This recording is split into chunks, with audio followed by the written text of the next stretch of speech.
Good afternoon and welcome to Brunch and Budget on Bonfire Radio with your host, Pamela Capallet, a certified financial planner who wants to help you take the bite out of your budget. Brunchandbudget.com. I'm Dialect, your sound provider, and here's your host, Pamela Capallet. Thank you, Dialect. Hi, everybody. I hope you're having a good weekend. Thanks for tuning in. I just wanted to talk about first a recent brunch that I had with a client. It was at this place called Tom's Restaurant in Prospect Heights. Also, as you're listening, I hope that you are also eating some delicious brunch of some sort or some delicious meal of some sort right now. I'm about to just go into what I had at Tom's. It was turkey bacon, which was, they crisped it up as crispy as regular bacon, and I had huevos rancheros. The plates were huge, and I heard the pancakes were a must try. I think they have like apple sour cream ricotta pancakes or something, and I saw them coming out. I actually have a gluten allergy, so I can't actually eat the pancakes, but I heard they were delicious, so I recommend that you all try them, and I will live vicariously through you. Anyway, today we're going to talk about how to find a better bank. And I know that for a lot of people, it seems like that switching banks is a pain. I know your Bank of Americas and your Chases and your Citibanks don't really treat you that well, but you have to, switch all your bank account information and all of your things, and they don't treat you that badly and whatever. They only charge you sometimes on weird stuff, but I am here to plead my case that it is worthwhile for you to switch banks because, in my opinion, you're giving banks your money for them to lend out to other people and make a ton of money on, and also for them to invest in things, and you're just giving it to them for free, and you're letting them treat you badly at the same time. So I am going to tell you today about banks that I really like, that I recommend that you switch to, and also Dialect is going to provide a horror story that actually was a catalyst for him to finally make the bank switch himself. Banks are evil. It's true. Thank you, Count. So, Dialect, tell me about your story with TD Bank. I remember you were telling me about this the other day. Okay, yeah, TD Bank. You guys remember TD Bank? They had the nice little bank where you could get a coin thing and TD, and you could drop the coins down a spiral. You mean Commerce? It was cute for kids. Well, yeah, that was Commerce Bank was what it used to be. And now we have TD Bank. So I was with Commerce Bank, which in my banking experience has been the one that's been pretty straight up with me. They were great. And I was on the road. I went out to Europe. I was gone for several months. I came back, and there was no such thing as Commerce Bank anymore. It was gone, and it was replaced by TD Bank. There was this lady, Sarah Palin, who out of nowhere was running for president or some such like that, and everybody thought she was hot. I didn't get that either. Craziness. But so I had a new bank. Cool, I guess. I assumed they'd go by all the same rules that my bank went by. Right? Bigger. Yeah, no, that makes Commerce sense. Bank was really great with overdraft protection, which is great because I was really bad with overdraft projection at the time. That's a nice way of putting it. I was, you got $100 and you have a thing to buy for $100, but you got $100 more coming in, so you deposit the check on the same day that you check timing. Yeah, it's all that kind of craziness. So I'm. Especially at that time, I was very used to getting caught up in the check game. Mm-hmm. Commerce had my back. Commerce made sure that when I did that, I got a minimum of fees, and I made sure I got my checks out to the right folks. Well, TD Bank doesn't operate like that. As I recently found out by, I think, winning a class action lawsuit that I didn't start or nothing, with TD Bank, they were under the idea that they could make a whole lot more money if they flipped the order of how they process things. So, for instance, say I had only $20 left in my bank, and I had 3 transactions, all for $5 or less, and then I had one $30 transaction that was going to put me over the limit, and it was going to mess me up, and it was going to be a whole big mess. Well, and say I had a $50 deposit, too, that would have saved everything by the end of the day, because that's how you hope to operate. You cover your behind. More check timing. I'm saying that's how it goes. And check timing is a thing. Well, not to TD Banks and not to a lot of banks in how they deal with things lately. So what they do is instead of taking that $50 and it covering for all the things that had gone up and down during the day, like my bank account is the stock market, instead what they would do is, well, we're going to take the biggest one out first. So that's $30 out of your $20 account. So and now you're at negative 10. Yep. So I'm overdrafted. But wait. That's $35 right there. But we ain't done yet. Nope. So then there's the $5 thing that I had. Nope, now that's that becomes another overdraft. So now we're at 70.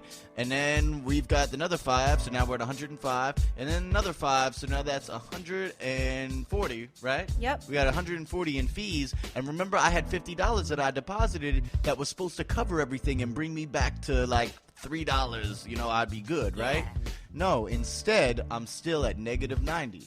After adding the $50. Yep, and that is not just TD Bank. That is how all the big banks operate. Chase, Bank of America, Citibank, Wells Fargo. This overdraft protection that they call it, instead of just having your debit card be declined if you had $0, which I think is what you would expect to happen, they just let you run your card, and every single transaction, they charge you $35. And I remember you said at the end of the day, you had $285 in overdraft charges because they waited to cash your checks and they let you just keep running your debit card without saying anything.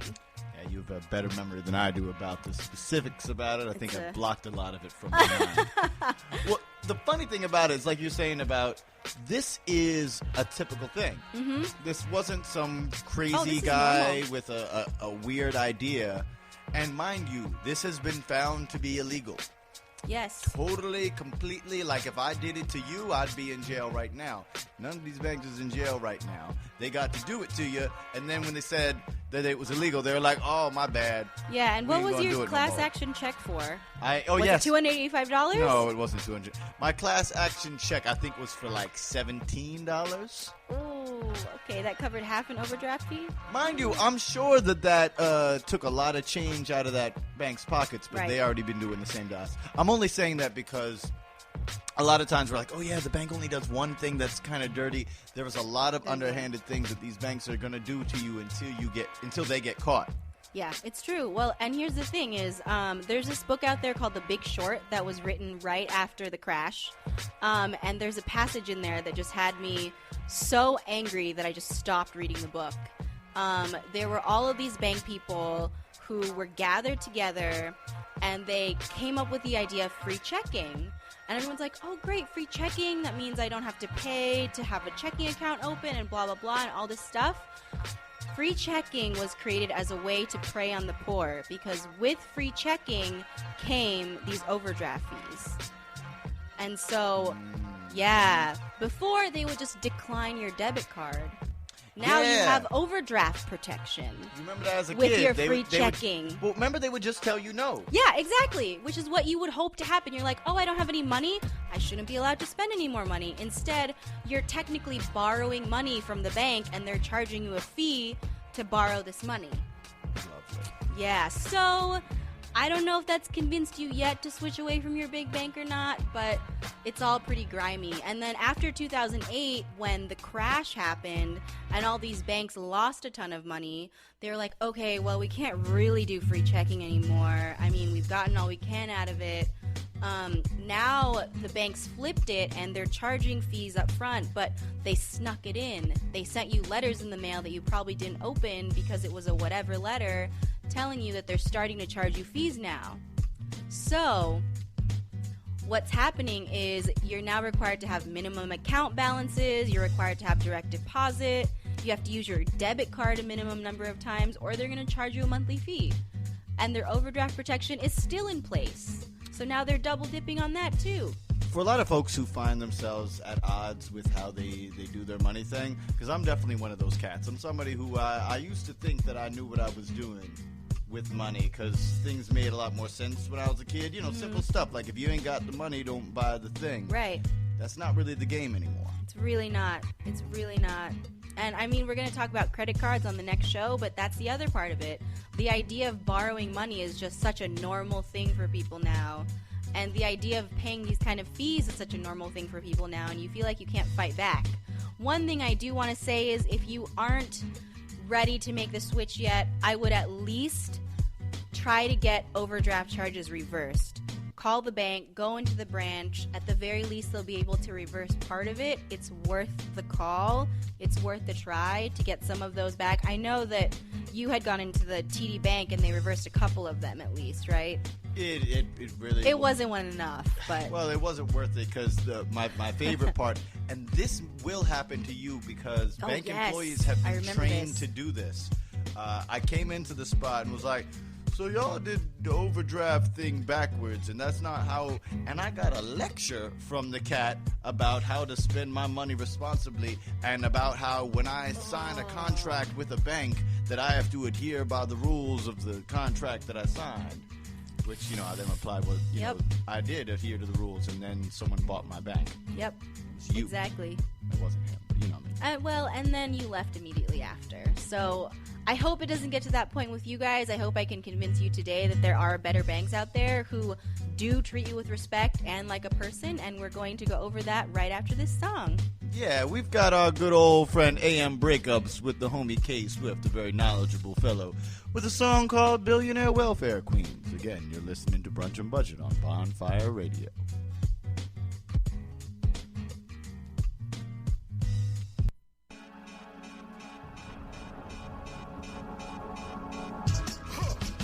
I live in the 10002.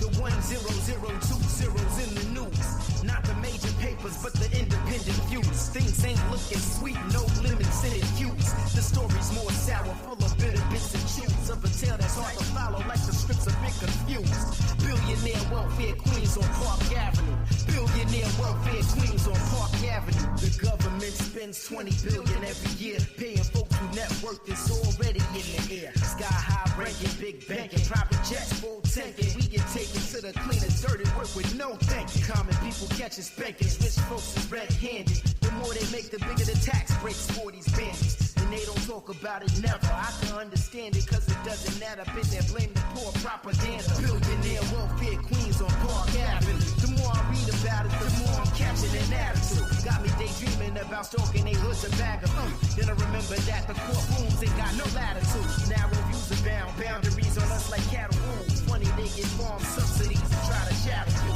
Same people own the prisons, listen, this is factual. They act like profiting off of poverty is practical. Billionaire welfare queens on Park Avenue. Billionaire welfare queens don't pay no taxes, fool. Yeah, wanna send a fast shout out to Yasha Levine and the New York Press. This ill story about the making of Manhattan's elite welfare farmers. Another big shout out to Kim Cook from the Environmental Working Group. They put a bunch of people on blast, you know what I'm saying?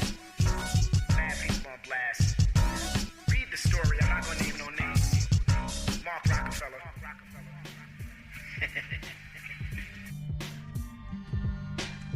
And welcome back to Brunch and Budget on Bonfire Radio with your host, Pamela Capalid. I'm your sound provider, Dialect. We were just listening to Billionaire Welfare Queens by AM Breakups and Cave Swift. Take it away, Pamela.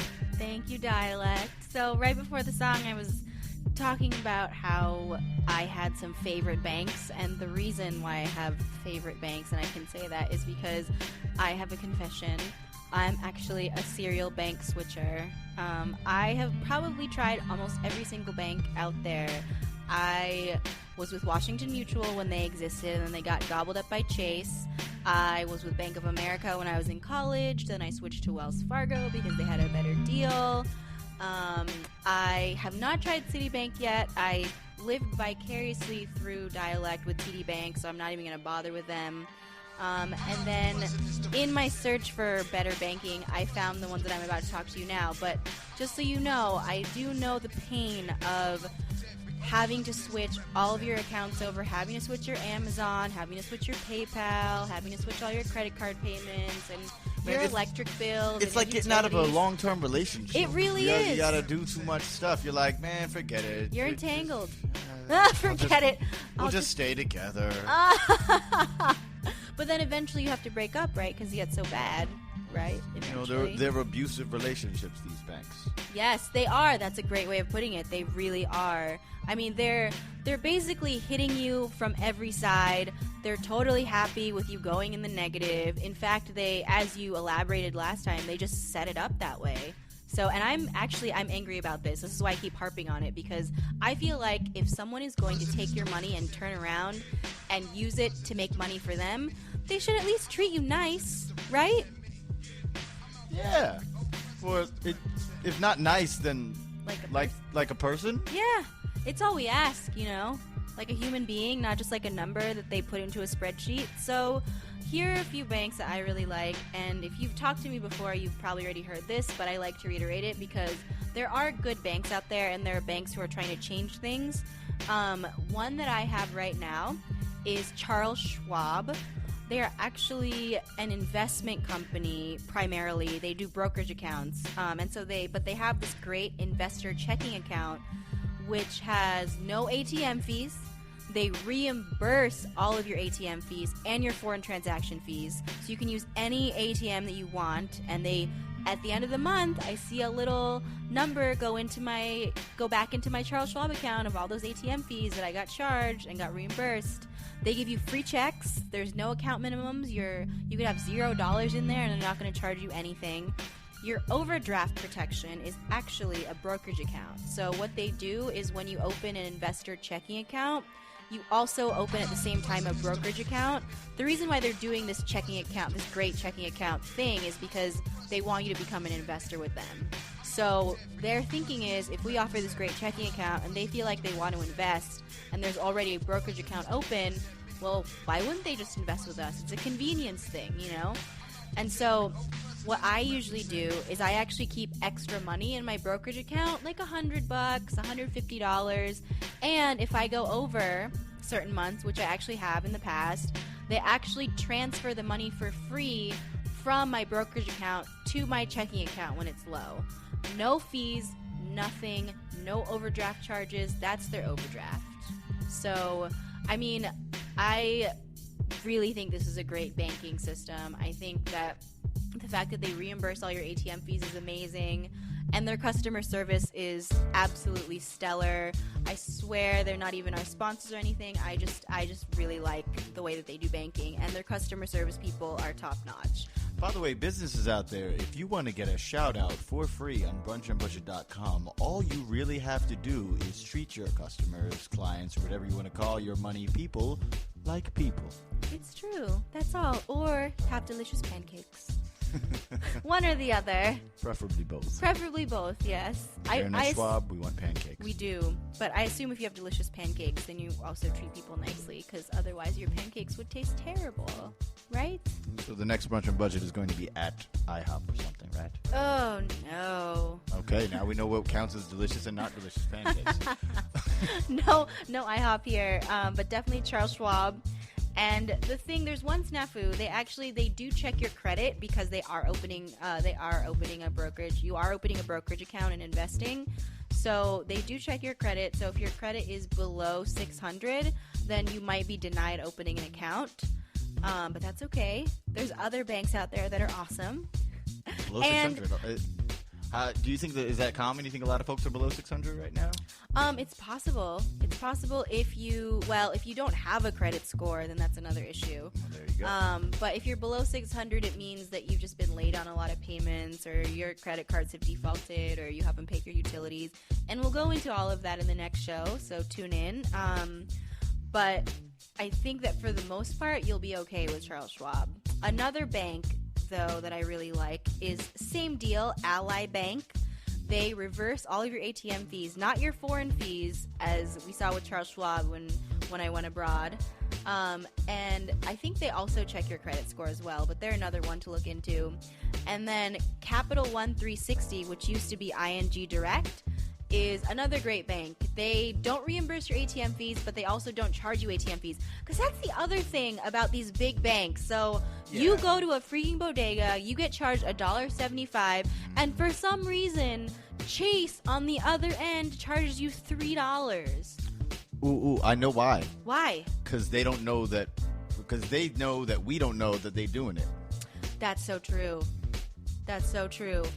That's the other thing, is like catching all that stuff. They sneak that in. Do you know how much your ATM fees are? Have you looked recently? Because the first time someone told that to me, or said that to me, excuse me, I have a grammar. But it's the first time someone told me, yeah, check your ATM fees. It's not just the numbers that you get from the ATM. And I went and looked. I was pretty blown away by how much money I had been throwing away without knowing about it. It's crazy. And I've mentioned Mint.com before, but if you don't do anything on Mint.com except for check what your ATM fees were for the last year, your mind will be blown. I've seen my ATM fees, and that's why I switched, because I went on Mint.com and I was like, oh my gosh, how did I get $200 worth of ATM fees in 6 months? How did that happen? And it's because you get charged on both ends. And so Capital One doesn't charge you any ATM fees, and they also have this system called the all-point system, where there are certain ATMs that you can get free money out, or you can get money out for free, not free money, unfortunately. I haven't found any banks that do that yet. They also have no account minimums, and they don't have, this is what I love about Capital One 360. They used to be ING Direct, and Capital One, unlike TD Bank, kept all of the same policies that ING Direct had for their checking account. They don't have overdraft fees. They just have you pay a percentage on what you borrow. So when I overdrafted on Capital One, and yes, I have also tried this bank, when I overdrafted on Capital One, I overdrafted about $20, and I got charged 7 cents for overdrafting on $20, because it's a percentage of what you overdraft on. Well, because this is the whole thing, right?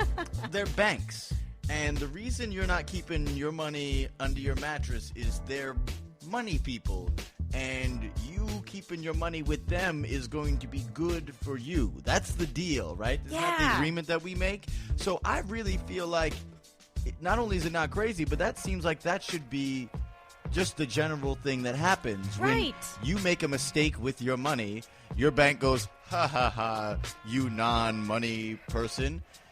I'm going to take a little bit of money from you for not knowing that, but that's why you've got me, and I'm going to go fix it. Right, exactly. That's not how it is, though. It's like if you were a football fan, and you pay them $50, and then they tackle you until you give them $100. Oh my gosh, I hope they don't get to that point. They just buy our new Blitz package. That's actually coming out with Chase Bank next year. Yeah, that's why they call it Chase. Oh no, whole new meaning to the word. So these banks I really, really like. One bank that I do want to mention, even though it's not exactly open to everybody anymore, they just closed it off. It's actually Dialect now has this bank. He was really lucky to get in, but it's USAA. USAA, if you don't know, is basically a bank, an insurance company. They do investments, and they're specifically for military folk or military families. Yeah, and or military families, exactly. So if you have family in the military or you are in the military, USAA has some of the best everything. Great insurance, great banking. They actually just closed off their banking to everyday civilians, but Dialect got in. I remember he found it. I am also, while having way too much hair to be in anybody's armed services, I have too many relatives in too many uniforms across too many countries out there. That is very true. But man, if you know how, remember a couple years ago when the only thing you could say without getting somebody vexed with you was support the troops, we're down with the troops? Man, don't nobody hold the troops down like USAA. All of this stuff we're saying about a bank treating you like a person and treating itself like a bank, it's bizarro land. You're living in its wonderful life. It's amazing. Crazy. Listen how excited he's getting about his bank. I love it. That's how you should feel. You should feel excited about who you bank with, because they're holding your money. They're holding your money, and they're supposed to be taking care of it, you know? So when Dialect calls USAA, there's always someone friendly on the phone. There's always someone who wants to help them out. They're on your side. Same with Charles Schwab. Same with Capital One. And even if they're not, and there's some crazy conspiracy that I got going on, at least I think so. At least trick me into thinking that you got my back. Exactly. At the very least, be nice to me. But also, USA, again, they reimburse your ATM fees up to $15. Free checks. And all foreign and ATM all. Ooh. And you know, I don't know if you've been outside of the continental United States, but Lord, them ATM fees. Oh my gosh, they add up. Yeah, I remember when that Charles Schwab reversal came in, and I was like, oh, whoa, that was a good like $50 in 2 weeks. That was just foreign fees every time you swipe, you know? So USA is another great one to look into if you do have family in the military. They're awesome. And I'd say the one drawback with all of these banks is they are all online banks. And so you can't actually deposit cash into any of them. That's one big hurdle for a lot of people. The reason why they can offer these great services is because they don't have to keep up a branch. They don't have to keep up a store, no overhead, no employees. They can put everyone in a call center, all of those things. And so you can't deposit cash at these places for the most part, but there are ways around it. I know for people who, you know, get paid in cash, bartenders, baristas, who get tips in cash, things like that. If you go to the post office and you get a money order, it costs you a couple bucks, then you can actually deposit a check. And all of these banks have mobile check deposit, which is amazing. I actually just deposited a check on my phone like 15 minutes ago, right before the show, because I just had it and I remembered. And literally, you just go in, you take a picture of your check if you have a smartphone, and that's it. You're done. You deposit your check. Or there's options for you to mail it in. It's a little bit more work, for sure. But at the same time, again, you're getting all these perks and you get treated like a person. It's hard to beat that, I'd say. I also wanted to talk about savings. I have favorite savings account as well. Well, I wanted to ask you real quick. If I got a nice checking account and I'm digging it, do I need a savings account? Oh, yeah, you do. Definitely. Well, I kind of feel like that's true in my brain. No, yeah. But the real part of the question is, I don't really know why. Other than, you know, those savings accounts that have like some sort of interest rate. Right. I mean, I have run into people who just have checking accounts, and that basically means, and this is like a psychology thing. We just talked about psychology a couple shows ago, and having all of your money in your checking account, at least for me, means that if that money's in my checking account, it means I'm free to spend that money, right? And so keeping all your money in one account actually puts it in your head that your money only has one job, when really your money has multiple jobs. Your money is to spend, but you also want to save some money for future things, for things like big trips, for emergencies that come up, things like that. So at the very least, it's really important to have a checking account and to have a savings account. And so having that separation means you figure out how much you need to live on and then how much you can automatically save each month. And that separation in your brain means that you're less likely to actually touch that savings. The reason why I really like these savings accounts too is that usually they're separate from your bank. So if you choose to open a bank account somewhere, this savings account at Capital One 360, one which I really like, is separate enough that if you wanted to transfer the money from your savings account to your checking account, it would take a couple days, which means you really had to think about it. Which means that you really would have to think through and become aware of, okay, I'm not just transferring money into my savings because my account is low. I'm transferring money to my savings for this deliberate reason. And so having a savings account is really important for that too. And the reason why I like Capital One 360 is because, as Dialect just mentioned, they do have a great interest rate. Great in relative to all other interest rates. I think their interest rate right now is 0.75%, which isn't bad. I think with USAA mine is 0.5. Oh, okay, that's not too bad either. With the smaller banks, I think it's down to 0.1%. Yeah. So you're getting pennies on the dollar in that case, you know. 0.1%, not even 1%. No, yeah, 0.1%, a tenth of a percent. And so the reason why, again, economy stuff, right before the crash, Capital One's interest rate was 4%. But that was because getting a mortgage was 7 or 8%. Now, getting a mortgage is 3 or 4%. So it's all relative to that. But this is a great savings rate for now. They also have no minimums. And the thing I like about Capital One 360, besides being all online, is if you're someone like me who likes to put your money in different buckets, you can open as many savings accounts as you want for free. So I actually have like 4 savings accounts. Because, yeah. So I have a long-term savings account. I have a vacation savings account. I have a short-term savings account. I have a donate account for when I want to make donations, things like that.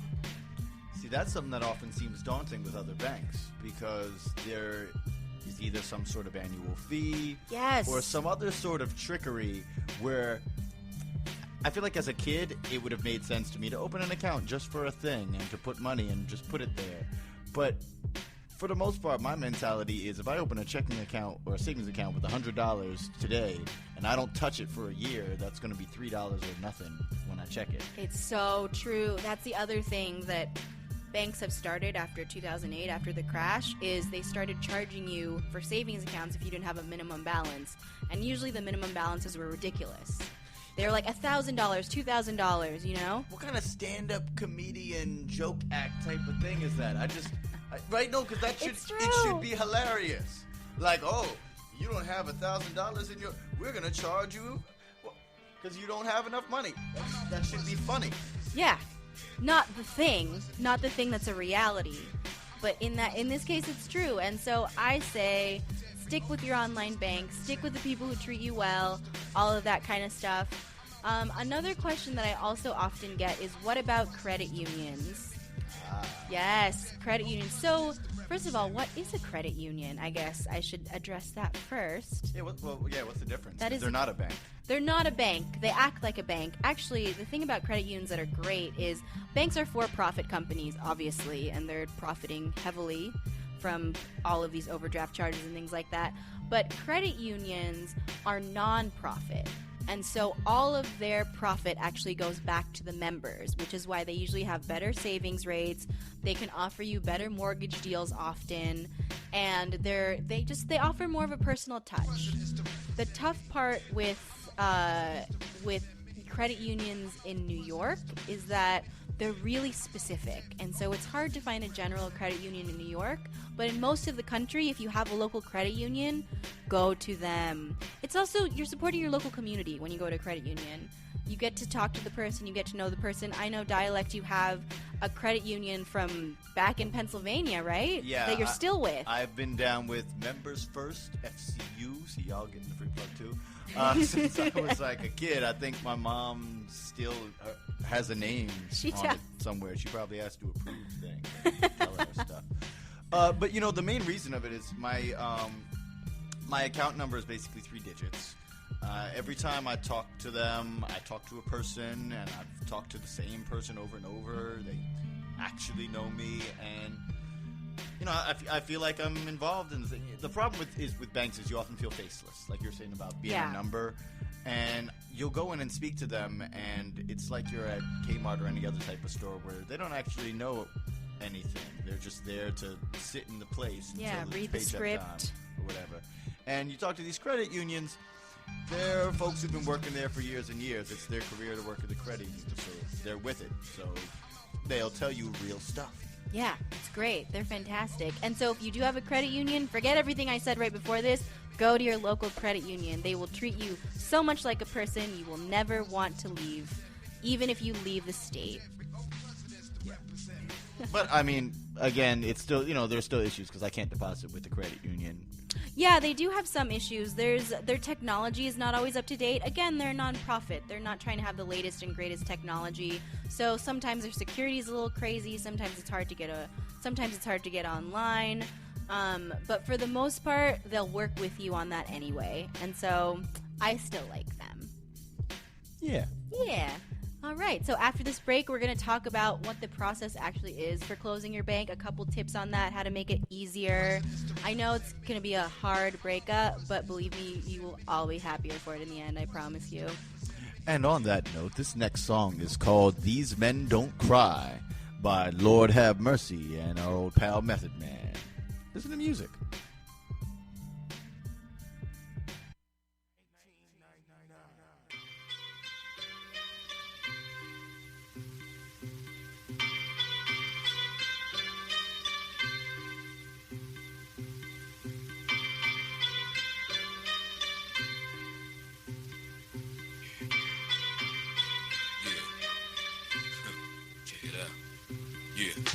Remain winners. For the haters, the pain lingers. Don't play with us. We head hunting. Your game switches. Sour to sweet. The devour your fleeting sinners. By all means victorious, the world witness. I'm more vicious, for y'all 7-course delicious. Silver spoons, we pillage, crews, courts convict us. The most wanted, my soul haunted. Rose of riches, leave you broke on it. We spoke on it, cold as winters, so hibernate. Sweet dreams, we violent apes. With higher stakes, nightmare niggas that rhyme on tapes. Inject the drugs, we messengers from violent days. Soon to come, just move from us. Find your way in a world of hurt.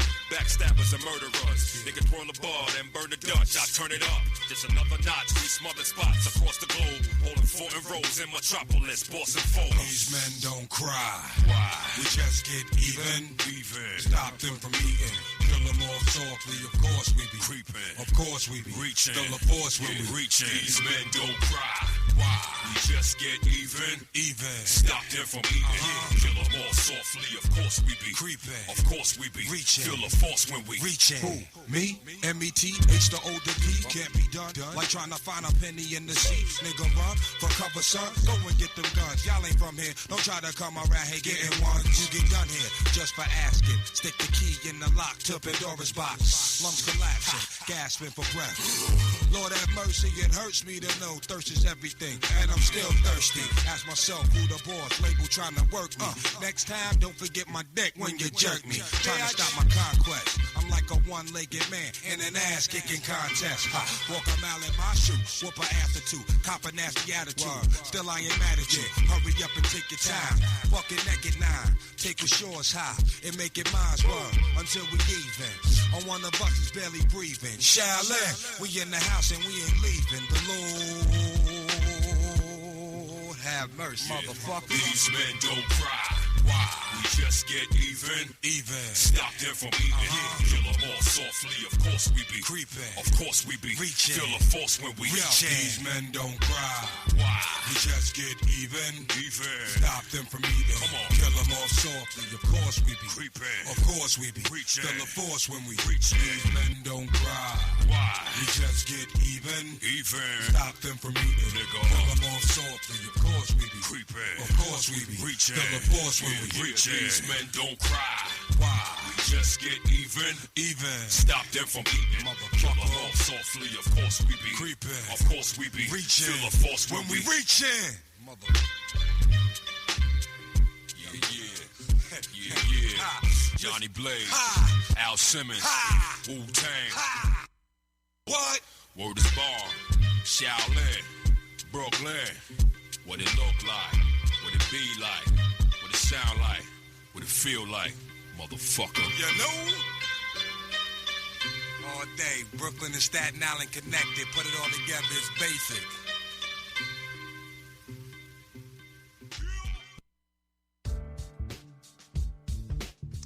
Welcome back to Brunch and Budget on Bonfire Radio. I'm your sound provider, Dialect. You were just listening to These Men Don't Cry by Method Man and Lord Have Mercy. Now, Pamela Cabell is going to tell you a couple of fun things about the thing in your pocket. Yes, thank you, Dialect. So, okay, I've spent a long time telling you why the bank that you're with now is terrible and evil and hates you and thinks you're just a number and all of these horrible things. And then I talked about how there's other options out there. There's other fish in the sea. There's other banks that will actually treat you nice. And I don't think they'll bring you flowers or chocolates or anything, but, you know, they'll take care of you in other ways. And so now you've decided that you're going to go in to your Chase or your Bank of America or your Wells Fargo or your TD Bank, and you're going to close your bank. And I'm warning you now, it's going to be a process. You're going to have to schedule it in, and it's going to be a process because the bank that you're closing your account with is going to make it a process. And I have done this multiple times, and it has taken multiple hours to actually just close the account. So here we go. Yeah. Remember our whole TD Commerce thing, by the way? I just wanted to jump in. Yeah. I'm still not sure. I'm still not 100% sure that I'm done with TD Bank. Oof. I left. I stopped. I canceled my account. I did all these things. And they told me, oh, you've got another transaction that's outstanding. And which wasn't true. That thing had been resolved. But okay, whatever. We'll wait. And they made me wait. And all kinds of tricks and turns they tried to do to keep me with the bank. And then after I was completely gone, a year after I've been gone, I got a thing on Mint.com pop up and said, low balance, TD Bank. And I had to go back and talk to somebody at TD Bank. I went there and I spoke to the person in person. And this person, in person, talking to me in person at the bank said, I think you're not with our bank anymore. And I was like, why do you think? Are you 100% sure? And they said, I cannot tell you with 100% certainty that you are no longer getting charged for things. Oh my for gosh. the account that you haven't had for over a year. These poor bank tellers. And the bank tellers are sadly just the messengers, unfortunately. You're gonna tell people don't hurt the bank tellers. I'm yes, just don't saying. hurt bank I tellers. know. I have just. That's important. I have wanted to be like, what do you mean you don't know? And then I realized that they don't know. They're not paid very much. They're given a script. They're given what's on their computer, and that's all they can do. It's the banks that are doing this and making this a process. I've also had experiences where I've gone and sat with somebody and said, I want to close my account. They said, okay. They've gotten their manager. Their manager has tried to convince me to stay with them. And I said, no, I really am going to close my account. The fees are too much. And then they've gotten their manager. So I have 2 levels of managers who are in there trying to get me to keep my $1,000 account with them.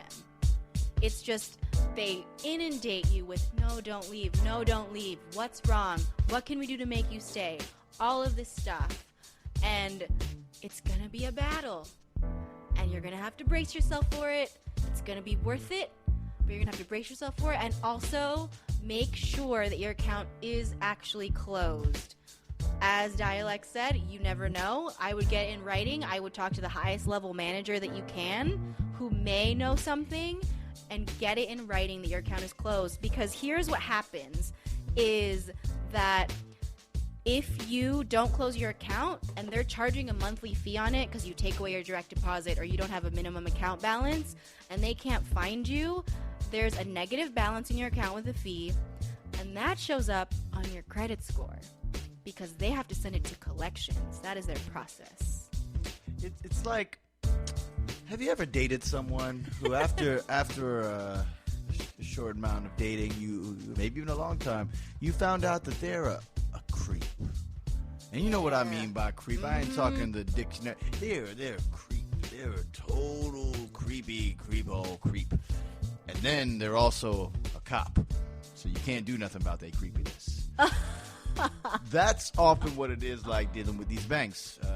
And, you know, in those kind of relationships, just like that kind of dating relationship, cats are relying on you giving up, on it being too much effort. And a lot of times it'll feel like, oh, man, look, this is just for $30 or $50 or some, in the course of your life, small amount. But again, just like any creep, that $50 adds up with another $50 and another $50, and now somebody's rich off of being creepy to you and your peoples. Yep. It's so true. So stop being creeps, banks. But for now, you just have to get away from the creeps. Get away from the creeps, everybody. Go to a different bank. Be strong, because they will try and keep you and keep being creepy to you. Really, though, be careful about getting your account not closed. Making sure your account is closed, because, again, that will go to collections that will mess up your credit score for like $12. So that's a big thing. The next thing is making sure that you transfer all of your bank information and all your other stuff. You know, change your Amazon account, go to your job and get a new direct deposit form, all the online shopping that you do. If you are paying bills, if you're doing bill pay out of your account, make sure that you change all of that stuff too before the month. So the thing about this is I understand that this is a process to change banks, and a lot of it is like, they don't treat me that badly, whatever, it's fine. Like, you know, it's cool. I have free checking because I have direct deposit, and I'm perfectly happy with them because, you know, I don't really overdraft, and, you know, they're really nice to me when I go in and all of that stuff. But now you know that they're creeps. They're terrible people. They really are out to get the people who can't afford it the most. They're charging people for not having money in their account, you know? And so if it seems like a process now, think about when you're in a situation where you need them to be nice to you and you need them to cut you a little bit of slack. They're not going to do it. They're not going to do it. Pam? Yes? I just wanted to point out that you just basically told folks in terms of money that when they were coming for the Jews, you said nothing because you wasn't a Jew and we was coming for... You basically made that analogy with the money thing, and I think it's entirely and totally apt. There were a lot of cats and a lot of folks out there. I understand. We have a lot of things to worry about. Where they're like, look, if they're not doing me dirty at this moment, I'm just going to move on through. But it really is that. They're looking at, that's the thing about, I guess, what we mean by creep. They're looking at every possible angle at which to get money out of you. Yeah. They all get together and do it too. You know, like I said earlier with The Big Short, they all get together and they decide all of these things together. You think these are all independent banks who are operating separately from each other. Why do they all have the same rules? Why is it when one bank charges a fee, all the banks charge the fee? This isn't any competition. I'm trying to get your money. This bank's trying to get your money. It doesn't matter. Shouldn't that be the case, though? Wouldn't you want a situation where the banks seem to be fighting over you because you're the one with Yes, the money? Exactly. And this is why I am bigging up these banks that are actually trying to make a product and create a product that is good for you as a banker, as someone who banks, as someone who has money and puts it in a bank. These banks like Charles Schwab and Ally and Capital One and the smaller credit unions are trying to get your business, and they're doing it in a way that is positive. They're doing it in a way as I'm feeling a need for you, and I'm giving you all these perks because I think that these perks will make you be a customer. Not I'm just here. I'm here and I'm big and you've heard of me and I have ATMs everywhere and I'm Chase and I took over everybody in the crash, and bank with me because I'm convenient. Bank with me because I'm around. That's the other creep thing. The 4 a.m. guy who's like, just, he's around. Whatever. Or the cable companies. Yes. Oh my gosh, the cable companies. Not a single person who's listening to this right now is happy with their cable company. I don't care if your last name is Time Warner, which would be weird. Really, you're not happy with the services they give you. There are a lot of companies, they're not really even companies. They're like, if we exist to be on the air, we will get money, not because anyone cares about our product, but because we're bundled with some other thing. Yeah, exactly. It's ridiculous. Why is it that only Cablevision exists in my neighborhood? Even though there's so many other cable companies out there. How do they have the monopoly on that? All the other cable companies are talking to each other. All the other banks are talking to each other. They're all changing the rules all at the same time on you. And they're not telling you about it. So again, I plead, before we do the last song, think about it, take a day, pick a day in your calendar, close your bank, open another one, open the other bank first so you have a place to put the money in, and then go and close your bank, and don't let them strong-arm you into keeping it. That's all I ask. One final question on that, Tim. Yes. If you're not sure where you are in the spectrum of how your bank is treating you, and you want to figure out how bad it is with you and your bank, what's a good first step? What's the first place somebody can look? Their bank's website. Just go straight to the bank's website. Go to the bank's website. Take a look at what their rules are for checking. If you've never done that before, go do it, because they tell you on the website. People just don't look. So you can just go directly to the bank website and they tell you, this is the monthly fee we charge unless you jump through all of these hoops. The fine print will go over the overdraft charges, or talk to the bank teller and ask them. Go through it all. They're required to disclose this stuff to you when you ask. It's just that they know people don't ask. Mm-hmm. That's what it is. Ask and you gonna get. Yep. Closed mouth fed and all that kind of good stuff. We want to thank you for listening to us. Pamela Capallet, a certified financial planner with Brunch and Budget, brunchandbudget.com.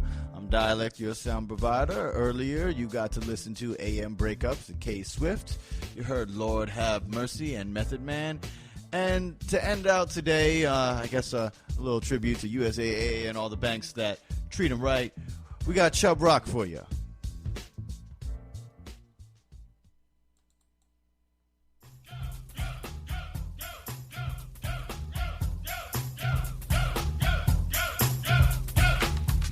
1990, Chubb Rock jumps upon the scene with a lean and a pocket full of green. The green doesn't symbolize I made it on the top, but RoboCop last year was a shock. The tone of the Popeye cut shook your butt. Kids are screaming, the media says what?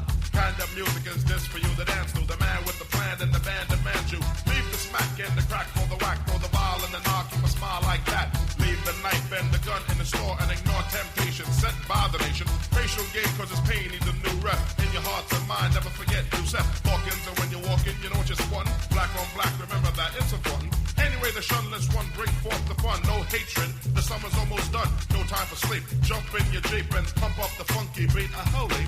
Beeper goes off, yo, smash it, then trash it. You're too young to be plumped in a casket. Just get your boys and bring the noise and just swing it. And for the people, sing it.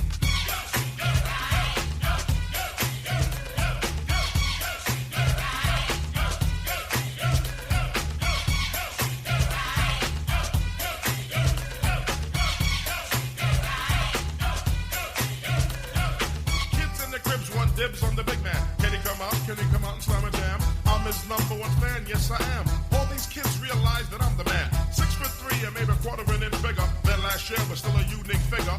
Rob Swinger, Doc, no dinky and hot dog know that I'm a man that was born to have a mic on next to me at all times, ready to kick a rhyme. That'll get me out of financial bind. That's why when it comes to fans, I'm never mean. Kids on St. James between Gates and Green always says hello, cause I'm a modest fellow. Never try to play a superstar that's mellow, cause if these kids don't go buy our records, we'll be has-beens and plus naked. So we owe them, so pull out your pen, sign an autograph, you might make a new friend. So just get your boys to bring the noise and just swing it. And party people in the house sing it.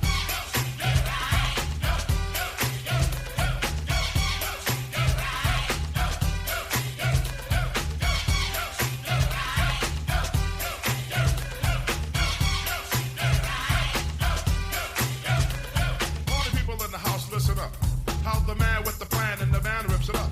Face the Howie G, good looking G. Swing a hot dog, Doc, no butt, F love a dinky. Fish and chips with the hippie hips. Before the tune ends, give me some lips. Sanity Crystal, my niece, and Lady Kazam, my homegirl, peace. And leave the guns and have fun. Out. And oh yeah, sing it.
Coming back to 1990, Chubb Rock jumps up on the scene with a lean and a hardcore dream. The dream wasn't crafted to be pornographic. Decency started from the crib plus kids. Don't need to hear all of that on a rap. The strength of my vibe placed Chubbs on the map, cause authority, seniority goes forth me. My staff gives autograph plus gives enough laughs. Read my mic, heed my sight. I definitely lead you right, just treat me right. Peace.